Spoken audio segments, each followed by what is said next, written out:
క్రీస్తునందు ప్రియులరా, మన బైబిల్ అధ్యయనంలో రాజులు 2వ గ్రంథములో వ్రాయబడిన విషయాలు ధ్యానం చేసుకుంటూ ఉన్నాం. ఈ దినమందు 4వ అధ్యాయము 8వ వచనము నుండి 37వ వచనము వరకు వ్రాయబడిన విషయాలు మనము నేర్చుకోబోతూ ఉన్నాం. ఈ భాగములో దైవజనుడైనటువంటి ఎలీషా యొక్క పరిచర్య ద్వారా దీవించబడినటువంటి మరొక స్త్రీని గురించి మనం ఇక్కడ చదువుతామండి. ఈమెవరంటే ఒక ప్రముఖురాలు, ధనికురాలు మరియు పలుకుబడి కలిగినటువంటి ఒక స్త్రీ. దేవుడు దీవించడానికి పేదలను, చదువురాని వారిని, విద్య లేని వారిని మాత్రమే కాదు, ధనవంతులను కూడా ఆయన ఎన్నుకుంటాడు. దేవునికి పక్షపాతం అనేది లేదండి. వీళ్ళు బీదవారు, ధనవంతులు అనే పక్షపాతం లేదు. దేవుడు వాడుకోవాలి అనుకున్నప్పుడు ఎవరినైనా ఆయన ఎన్నుకుంటాడు అనే విషయాన్ని మనమందరము కూడా గ్రహించాలి. ప్రభు అయినటువంటి యేసుక్రీస్తు వారు చదువు లేనటువంటి పేతురును తన పరిచర్య కొరకు ఏర్పాటు చేసుకున్నారు. మరియు బాగా చదువుకున్నటువంటి పౌలు గారిని కూడా తన పరిచర్య కొరకు ఏర్పాటు చేసుకున్నారు. పేతురు గారికి లేఖనాల గురించి అంతగా తెలియదండి, కానీ పౌలు లేఖనాల్లో పండితుడు అనే విషయాన్ని మనమందరం కూడా గ్రహించాలి. ఇక లూకా శుభవార్త 8వ అధ్యాయము 3వ వచనములో మనం చదువుకుంటే, ప్రభు అయినటువంటి యేసుక్రీస్తు వారికిని ఆయన శిష్యులకును ఆర్థికంగా సహాయపడినటువంటి కొందరు ధనికులైనటువంటి స్త్రీలు ఉన్నారు అని ఆ భాగంలో వ్రాయబడి ఉన్నది. మీ కొరకు నేను చదువుతాను. లూకా శుభవార్త 8వ అధ్యాయము 2వ వచనము 3వ వచనాన్ని నేను చదువుతూ ఉన్నాను.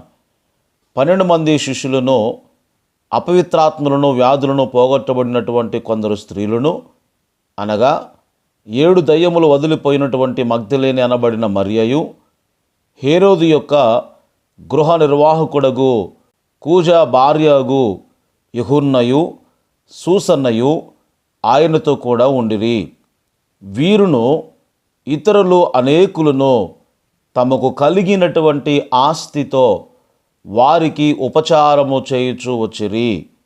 వారికి అనే మాట దగ్గర ఫుట్నోట్లో 4వ నెంబరు వేసి అక్కడ రాయబడిన మాట క్రీస్తునకు, అంటే ఆయనకు ఉపచారము చేయుచు వచ్చిరి అని పరిశుద్ధ లేఖన భాగంలో వ్రాయబడి ఉన్నది.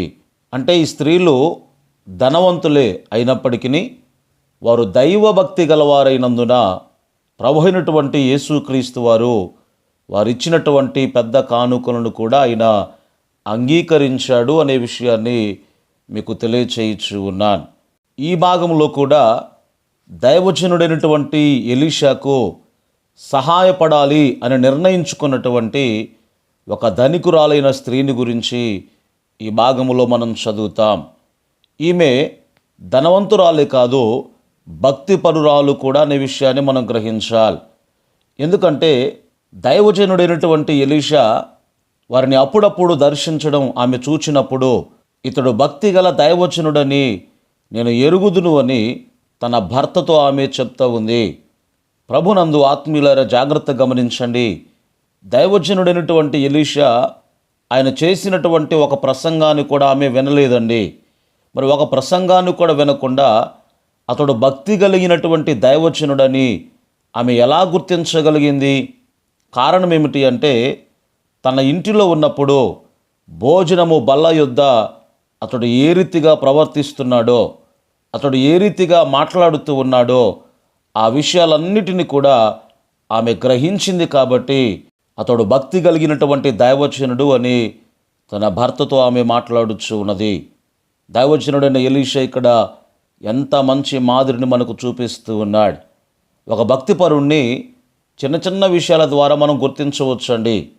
అతడు కూర్చొని ప్రజలతో మాట్లాడేటువంటి విధానం, అతడు భోజనం చేసేటువంటి విధానము ద్వారా, లేదా సామాన్యమైనటువంటి విషయాల్లో అతడు ప్రవర్తించేటువంటి విధానము ద్వారా అతనిని మనము గుర్తించవచ్చు అనే విషయాన్ని దైవజనుడిగా మీకు తెలియచేయచ్చు ఉన్నాను. అతడు గొప్ప దైవజనుడు అని గుర్తించడానికి అతని ప్రసంగాలే విననక్కర్లేదండి. అతని మాట తీరు, అతని ప్రవర్తన విధానము, అతని శైలిని బట్టి మనము గుర్తించవచ్చు అనే విషయాన్ని మీకు తెలియచేయచ్చు ఉన్నాను. అయితే ఈ స్త్రీ అతడు భక్తి కలిగినటువంటి దైవజనుడు అని గుర్తించి అతడు బస చేయడానికి ఒక మంచము, ఒక బల్ల మరియు కుర్చీ, దీపస్తంభము కలిగినటువంటి ఒక చిన్న గదిని కట్టించాలి అనుకున్నదండి. వాటిలో ఏదైనా తనకు అవసరము అని దైవజనుడైన ఎలీషా ఎప్పుడు కూడా వారికి సూచించలేదు. కానీ భక్తి కలిగినటువంటి అందరి స్త్రీల వలె ఈమె తన సేవకుని యొక్క అవసరాలను పట్టించుకునేటువంటి స్త్రీగా ఈ భాగములో మనం చూస్తూ ఉన్నాం.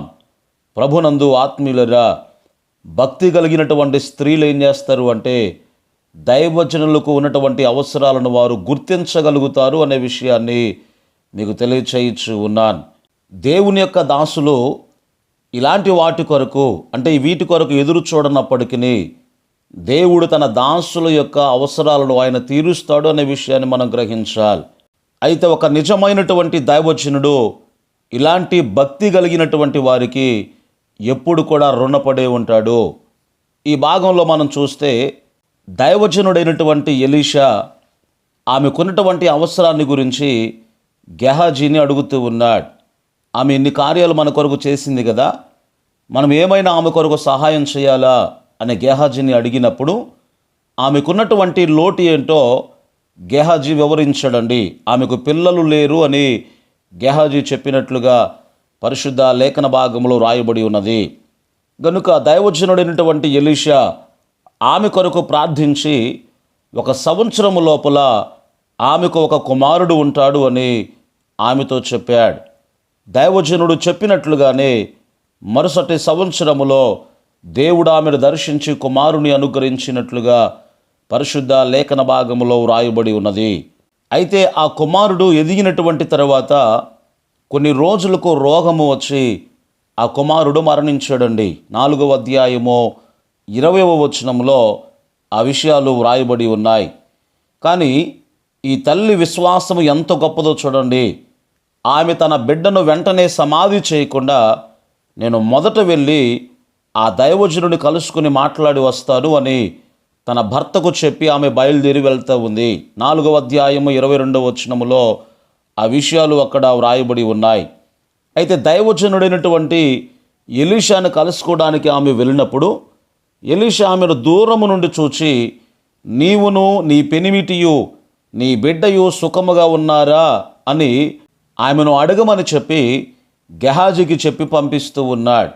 4వ అధ్యాయము 26వ వచనములో ఆ విషయాలు వ్రాయబడి ఉన్నాయి.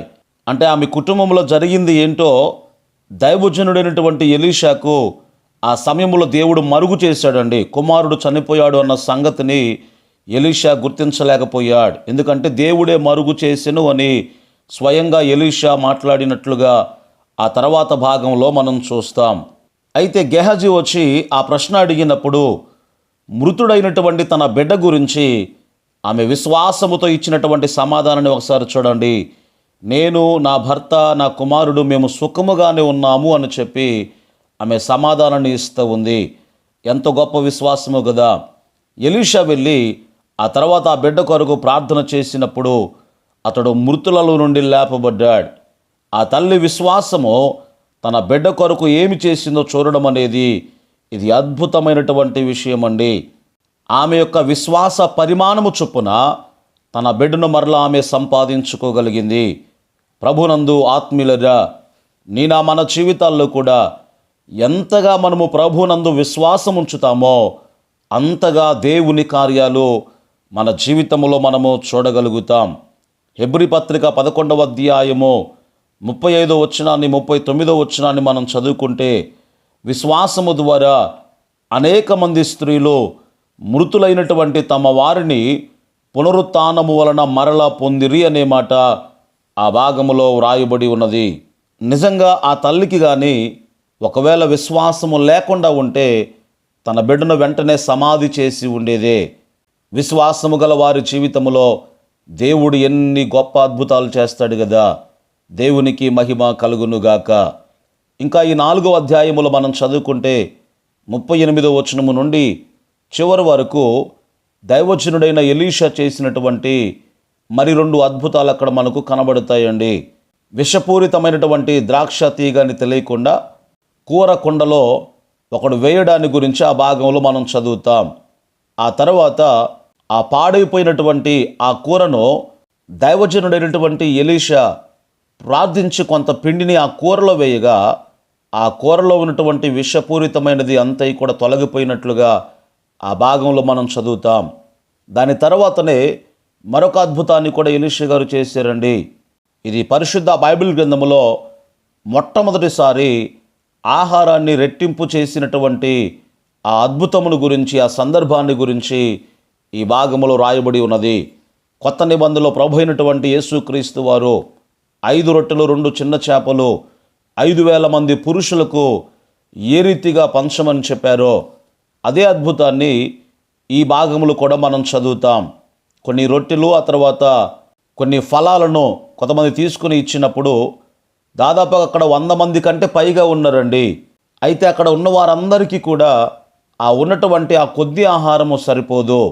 కానీ ఆ సమయంలో ఎలీషా చెప్తున్నాడు, మీరు అందరికీ కూడా వడ్డించండి అన్నాడు.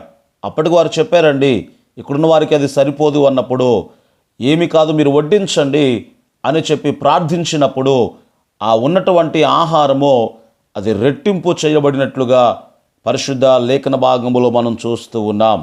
దేవుడు ఈ ధ్యానమును మన కొరకు దీవించునుగాక. ఆమేన్.